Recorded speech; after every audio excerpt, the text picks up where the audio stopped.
Welcome in to Duval Daily, your daily dose of Jacksonville Jaguars news and analysis. I'm Jordan DeLugo. Thanks for tuning in. Today, we're taking a look at some disgruntled wideouts from around the league and whether or not the Jaguars should pursue them via trade. You can follow myself at Jordan DeLugo on Twitter, Generation Jaguar at Generation Jag. And if you enjoy the content, please go ahead and like and subscribe on YouTube at Gen Jag. You can just search Gen Jag. It'll pop up there for you. So, as I've stated, today is all about these young, disgruntled wide receivers. You've got some offseason programs starting around the league today. The Jaguars started last week, but some other teams are getting it going today, tomorrow, and throughout the week.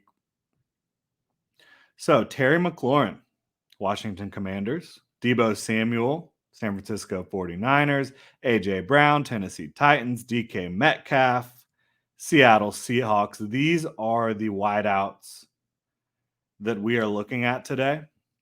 All four of these guys were 2019 draft picks. Debo and AJ were second rounders along with DK, and Terry McLaurin was a third rounder out of Ohio State.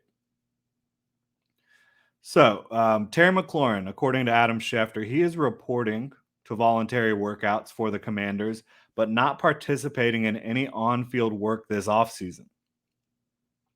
It's not yet clear whether or not Debo or A.J. Brown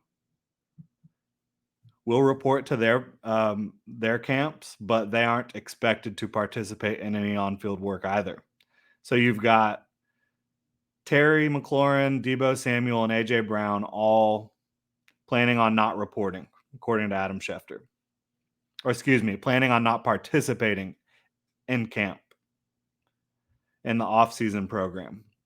Whether or not Debo or A.J. Brown will be there is still unclear, but they do not plan on taking part in any on-field work. DK Metcalf is expected to report and participate throughout the offseason despite his contract situation.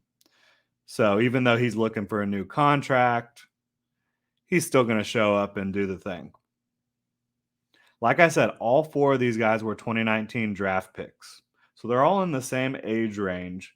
And the question here is whether or not the Jacksonville Jaguars should pursue any of these wide receivers via trade. At this point, none of them have been officially put on the trade block from what we've heard, but there have been grumblings about the contracts, about potential trades. So it's something I wanted to monitor, as the Jaguars have not really given their quarterbacks much to work with in recent years in terms of high quality receiving options. There's been plenty of issues for the Jaguars offense. It's not just on the receivers, certainly, but could the Jaguars use a top flight receiver to help Trevor Lawrence's development? Let's take a look at these four guys, what they bring to the table, and kind of go through this process here. Terry McLaurin is 26. He's 6 foot, little over 200 pounds, so average size, a little bit bigger than Christian Kirk, but similar size there. But speed to burn, ran a 4.35 at the combine. That shows up on tape. Excellent route runner. The way he's able to cut and get in and out of breaks and put defenders in a bind. He can win as an X. He can win on the line of scrimmage, against press coverage. He can win pretty much anywhere. And he's shown really consistent hands the last 2 seasons. His ball tracking, his ability to just snatch the ball out of the air when it looks like he has no chance of grabbing it. Really impressive for Terry McLaurin there. And he's a team leader. He's showing up to the Commanders workouts, obviously not participating in any on-field work this offseason, but he is showing up. He is being a captain, that type of guy. So, of course, when you're looking at building a team around what the Jaguars are trying to do, the character, the person, is just as important as the player for Doug Peterson, for Trevor Lawrence. I mean, you've got a lot of high high character guys in Jacksonville already. I think you'd like to continue that. You don't need choir boys, you don't need all that, but you need guys who are passionate about football, who are passionate about being teammates. And Terry McLaurin is showing that he is, despite not participating in the on-field work. I don't blame him. I don't blame any of these guys. They deserve to get paid, and putting themselves at risk on the football field, I just don't think would be wise. I wouldn't advise them to do that either. So yeah, Terry McLaurin can win as an X. He's 26 years old, going into the last year of his contract. So all of these guys are going into the last year of their contract. So all of them, if you're going to trade for them, you're going to have to talk about dropping that bag immediately, in terms of getting them under a long-term contract, making them happy. And I think Terry McLaurin at 26 still has his best football right in front of him. Debo Samuel, also 26. He was a second round pick in that 2019 draft class. Offensive weapon extraordinaire, right? He helped San Francisco. San Francisco helps him. He has contact balance, he has speed, acceleration, vision, creativity, all that with the ball in his hands. And he's also capable of making big plays down the field as a receiver. But 12% drop rate. And when you're projecting him from the 49ers to another football team, what you have to understand with Deebo Samuel is, as an offensive weapon, he is reliant upon the ability for his offensive line to create holes, the wide receivers out wide to create holes. When Debo's getting the ball out of the backfield on these screens and pitches, on these wide zone runs, the wide receivers have to block. They have to create space for Debo. And the 49ers offensive line and wide receivers, they do that probably better than anyone else in the league. So if you're talking about trading for Debo and using him in the same way, which you want to use him in the same way the 49ers have used him, because that is how he is most effective, you have to be able to know or project that your wide receivers, that your scheme, that your offensive line is going to create space for him. Can he create space for himself? Yes, he has that contact balance. He has that speed and acceleration. But if you're going to maximize what you're getting out of Deebo Samuel, you have to make sure your wide receivers, tight ends, offensive line are getting the job done blocking. You have to make sure that the defense that you're going against is respecting everyone else on the field. Your spacing is on point. So there's a lot more that goes into Deebo Samuel than just being a wide receiver. And that can benefit you greatly. But you have to put the pieces in place to allow him to be as successful as possible. A guy like Terry McLaurin, he is almost exclusively a wide receiver. He is going to beat defensive backs. He's going to beat them in man. He's going to beat them against zone. He's just a pure wide receiver right now. I don't think you can sit here and honestly say Debo is a pure wide receiver. He does have a lot of the traits you're looking for. I don't think he's an elite route runner right now. There's evidence of him putting defenders in a bind with his route running, but I don't think it's at the same consistent place that it is for Terry McLaurin. And the drop rate, 12% career drop rate. That is too high, point blank. It gives you too much volatility in terms of when you're trying to use him. And if you had Deebo Samuel in Jacksonville over the last 3 years, for example, he's played in the NFL for 3 years. If he was in Jacksonville, you would have receivers not picking up blocks for him. You would have terrible spacing. You would have offensive linemen not getting the job done. You would have a guy who I think people would look at him as an afterthought around the league. He would not be the just meteor of hype that he is right now. So you have to factor that in when you're talking about a guy like this who is not just a wide receiver. AJ Brown. We do not need to talk about AJ Brown. There is zero chance the Titans are trading AJ Brown to Jacksonville. Division rivals, a longtime bad blood between those two franchises. Look, the Titans traded Kamale Correa. I can't remember his name right now. I'm probably butchering it. But a couple years ago, towards the end of the season, the Jaguars traded for Correa from the Titans. But the Titans probably thought they were fleecing the Jaguars. The Jaguars probably thought they were just taking a chance with a late round selection on a guy who they thought maybe could be a productive rusher for them. That was low risk for both teams. A.J. Brown to Jacksonville would be high risk for both teams. It's just not going to happen. We don't need to worry about that. DK Metcalf, again, he is reporting. He is participating in all the on-field work and all the offseason work for the Seattle Seahawks. That doesn't mean they wouldn't trade him at the right price. They just shipped off Russell Wilson. They really need, in my mind, to hit the reset button in a lot of different ways. Is paying a wide receiver the type of money that you're going to need to pay DK Metcalf wise when you don't have a franchise quarterback? I'm not sure. I'm not sure what the Seahawks would think about that.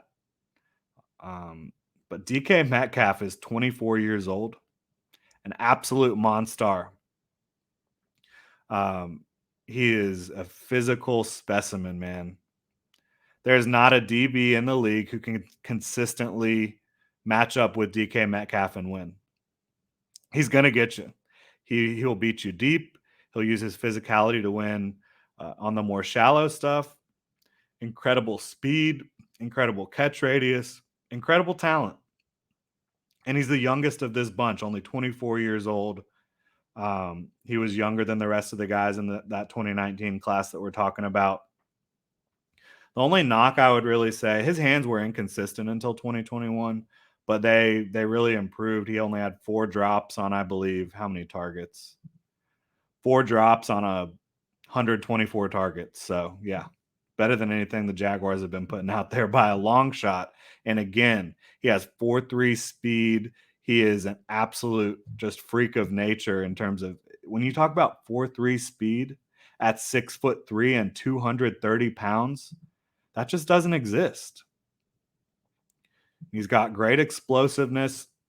No, he's not a subtle athlete. He doesn't need to be. He's bigger and stronger and faster than everyone else. So yes, DK Metcalf is a guy that you don't need to worry about in terms of trading for him. And he's, like I said, only 24 years old. He's going to turn 25 in December, I believe.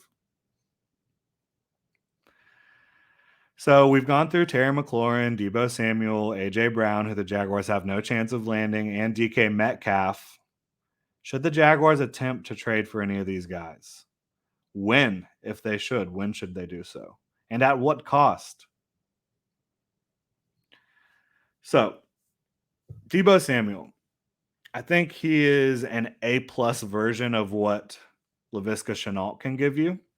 The Jaguars have used Laviska in a lot of similar ways to Debo, but because the Jaguars have not had blocking on the outside or in the middle, because they have not had good spacing, because they have not had a scheme that threatens or scares opposing defenses, it hasn't worked out very often for Laviska. For the first time in his career, he had trouble catching the ball last year. I don't think that's going to be an issue moving forward, so you can feel good about that with Visca. But I guess my point here is when you look at Visca and Debo, I don't think you're talking about a completely redundant talent talent level between these two guys, or skill level, what they can bring to the field. But I just think Debo is a better version of what Visca gives you in terms of his ability to create separation and to accelerate through these holes. Visca does not have the same speed that Debo has. He does have power, but guess what? Debo, even though he's smaller than Visca, he has power as well. Great contact balance. He runs through arm tackles consistently. So, yeah, if the Jaguars were going to bring in a Deebo Samuel, what would I be willing to give up for him? Not the number 1 pick. That's for sure. but a 2 and change, absolutely. And again, if you're going to trade for these guys, you have to be ready to drop the bag immediately. I think Debo Samuel, out of all four of these guys, I think he has the most volatile projection moving forward because he is an offensive weapon, not a pure receiver. And because he's an offensive weapon that gets hit a lot, that takes a lot of carries out of the backfield, I think injuries are of greater concern. And the fact that he's not a straight up ball winner on the outside, an X receiver, that's a little worrisome in terms of paying him what you're going to have to pay these guys. Maybe you're looking at 25 plus million, 20 to 25 million a year. I think Debo has some volatility in his projection moving forward, even though he is one of the most exciting playmakers in football, bar none. I think any team would be happy to have him, but you have to look at what the cost is, at the projection moving forward, at all the risks involved. Um, and you have to you have to ask yourself, are my wide receivers going to get the job done the way the 49ers receivers got the job done blocking? Is my offensive line going to get the job done?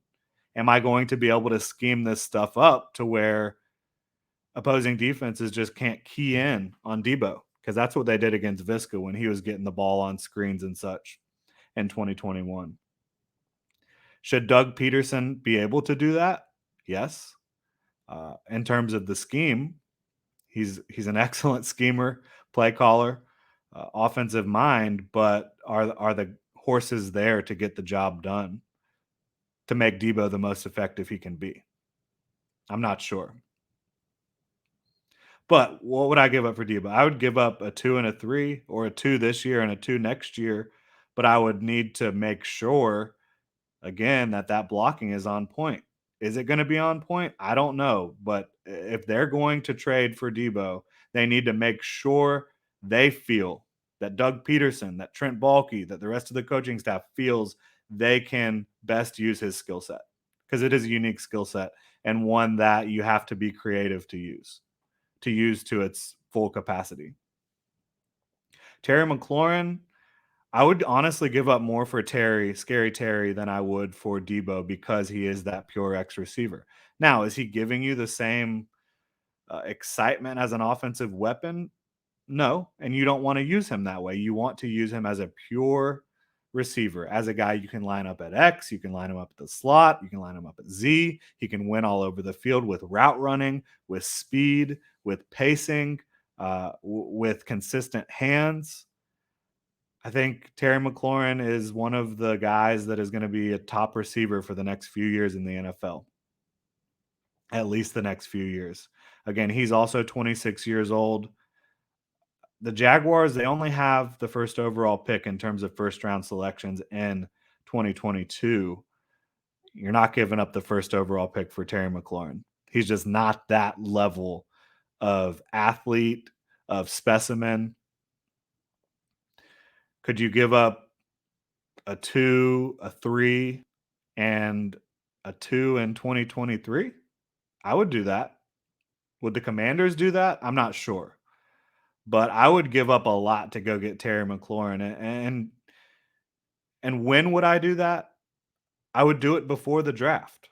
Um, Obviously, you're going to lose this year's draft capital if you don't. Then you're pushing it towards 2023 draft capital. Not quite as enticing for a football team trying to win now, which the Commanders appear to be wanting to get the job done, as they've been a competitive team the last couple years.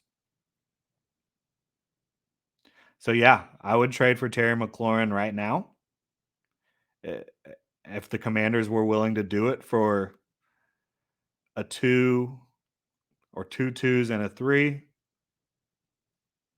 the 2022 second round pick, 2022 third round pick, and 2022 second round pick, I would do that all day. I don't know if the Commanders would or not, but that's what I would give up for him if they were willing to do it. Um, I might consider giving up a 2023 first for him. But that's factoring in the idea that you're confident that you're not going to be picking high in the draft, which right now the Jaguars win total over under is 6.5. So you're expected to pick high in the draft. Are you willing to bet on yourself that much? That's a question Doug Peterson and Trent Baalke would have to ask themselves. Now, DK, because he's 24, because he's an absolute freak of nature, maybe the most physically imposing receiver in football, maybe the most physically imposing player in football at 24 years old, the sky is the limit for DK Metcalf. I would give up the first overall pick for DK Metcalf, which also means I would give up, if it wasn't the first overall pick, I would give up a boatload of other draft capital for DK Metcalf. I've said that before. I'll say it again. I think DK Metcalf is the type of talent that's beyond the Jamar Chase level, or certainly in that range. And that's the type of guy that can dramatically change your offense, can change your quarterback's ability to get the job done. And yeah, so I would give up the first overall pick for DK. I would give up a whole lot more. Does adding any of these guys via trade limit you long term in terms of your cap flexibility, in terms of what you want to do with this football team? In my opinion, this is the perfect time for a franchise to trade for a receiver who needs a contract. Why? Trevor Lawrence is on a cost controlled contract for the next 3 seasons. 2022, 2023, 2024, he is on his rookie deal. And even after that, you can get the 5th-year option, which is cheaper than a long-term contract. So, why does that matter? Because if you're not paying a quarterback, franchise quarterback money, but you're getting franchise quarterback production, which is what you hope for over the next couple years, that's the perfect time to pay a receiver. If you're not having to pay your quarterback, you can afford to pay a receiver. And yes, the Jaguars are paying Christian Kirk for at least the next 2 years, but they have the cash, the cap space to get the job done with any of these guys on a contract worth $20 to $25 million. So you trade the draft capital. Yes, you're not excited about that, but you're getting a guaranteed quality upper echelon NFL talent if you're talking about Terry McLaurin, DK Metcalf, or even Debo Samuel.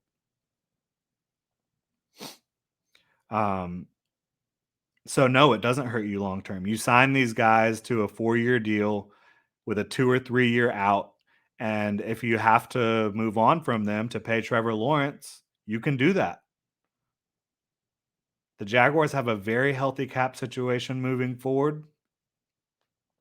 You can afford to do that and bring back your guy Josh Allen, who right now I think is the only young guy that's going to demand a lot of money moving forward for you, that you would want to pay that money, at least over the next couple years.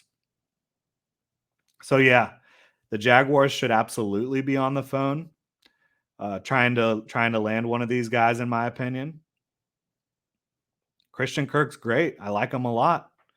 But if you pair Christian Kirk with one of these receivers, and then you also have your Marvin Jones in 2022, Laviska Shenault, who you're hoping you can get back his confidence, Jamal Agnew, that's a receiving core. You can get really excited about it, combined with Evan Ingram and Dan Arnold, who are both quality receiving tight ends. Maybe you go get yourself Trey McBride in the 3rd round if you haven't traded away that pick. There's a lot of different ways it can go, but yes, I think giving Trevor Lawrence a legitimate receiving option outside of Christian Kirk would be beneficial, especially because he's cost controlled. Signing one of these guys is not going to impact your ability to keep Trevor Lawrence around long term in a negative way.